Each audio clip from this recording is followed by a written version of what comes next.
4 ఏళ్లల్లా 40 అకౌంట్లకు 100 కోట్లు.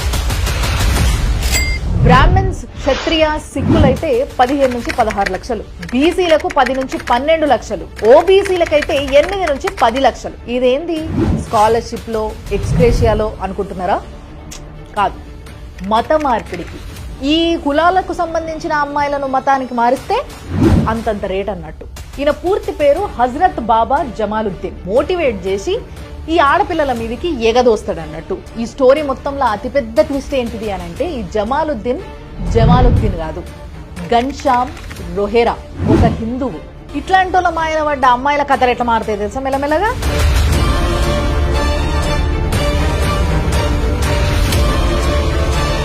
యూపీల ఆధారాలతో సహా బయటపడ్డ లవ్ జిహాద్ నెట్వర్క్ యొక్క కళ్ళు బైర్లు గమ్మే స్టోరీ ఇదే. ఇవాల్టి the fact by Ramyakrishna. Jamaluddin, Nazreen వీళ్ళిద్దరు భార్యాభర్తలు. వీళ్ళు లక్నోలు ఉంటారు. లక్నోకి దగ్గరున్న బల్రాంపూర్లా చాంద్ ఔలియా దర్గాల ఈయన ఒక సూఫీ గురువులా ఉన్నాడు అన్నట్టు. ఈయన పూర్తి పేరు హజరత్ బాబా జమాలుద్దీన్. ఈయనని అక్కడ ఉన్న జనాలంతా పీర్ బాబా, చంగూర్ బాబా అని కూడా పిలుచుకుంటారు. రీసెంట్గా ఈయనని లక్నో స్పెషల్ టాస్క్ ఫోర్స్ ఆఫీసర్లు అరెస్ట్ చేసి కేసు ఫైల్ చేసిండ్రు. ఎందుకు అనంటే, ఈ సార్ పేరు మీద 40 అకౌంట్లు ఉన్నాయి. ఆ 40 అకౌంట్లల్లా ఫండింగ్ దాదాపుగా 100 కోట్లు వచ్చింది. అదంతా కూడా అరబ్ కంట్రీస్ నుంచి వచ్చింది. సో ఈయనకి పైసలన్నీ ఎందుకు వేస్తుర్రు? ఈ అయ్యగారు ఏం చేస్తారు అంటే, ఈయనకు పెద్ద నెట్వర్క్ ఉందన్నట్టు. ఈ నెట్వర్క్ ద్వారా ఏం చేస్తారంటే, ముస్లిం అబ్బాయిలందరినీ ఒక దగ్గర పోగేసి వాళ్ళందరికీ హిందూ పేర్లతోని ఐడెంటిటీ క్రియేట్ చేసి వాళ్ళందరితోని లవ్ జిహాద్ చేపిస్తాడు. ఇందాక నేను స్టార్టింగ్లో చెప్పిన గుర్తుందా?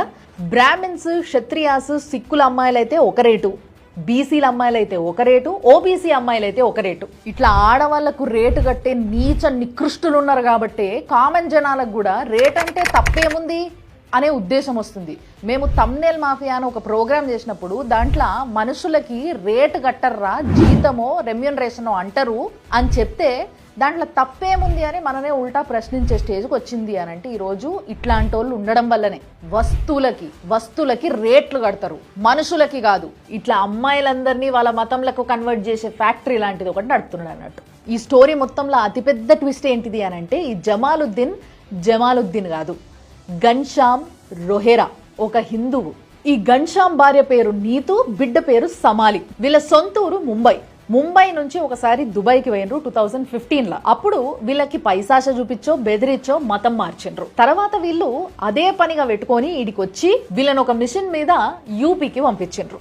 యూపీలుండి వీళ్ళు చేసే పని ఏంది అని అంటే, అక్కడ నుంచి వాళ్ళు 100 కోట్లు